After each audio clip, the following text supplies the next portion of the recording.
ભાવનગરની કરીએ તો અહીં પણ રાજગઢમાં કેનાલમાં ગાબડું પડ્યું છે। વલ્લભીપુર બ્રાન્ચ કેનાલમાં ગાબડું પડ્યું છે। કેનાલમાં 15 ફૂટનું ગાબડું પડતા પાણીનો વેડફાટ પણ થઈ રહ્યો છે।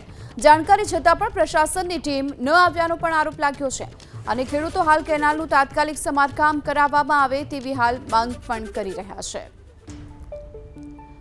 કેનાલમાં 15 ફૂટનું ગાબડું પડ્યું છે, તેના કારણે હાલ પાણીનો વેડફાટ જોવા મળી રહ્યો છે। ભાવનગરના રાજગઢમાં વલ્લભીપુર બ્રાન્ચ કેનાલમાં આ ગાબડું પડ્યું છે। જાણકારી આપી દેવામાં આવી છે પ્રશાસનની ટીમને, છતાં પણ હાલ સમારકામ શરૂ નથી કરવામાં આવ્યું અને તેના કારણે પાણીનો વેડફાટ થઈ રહ્યો છે।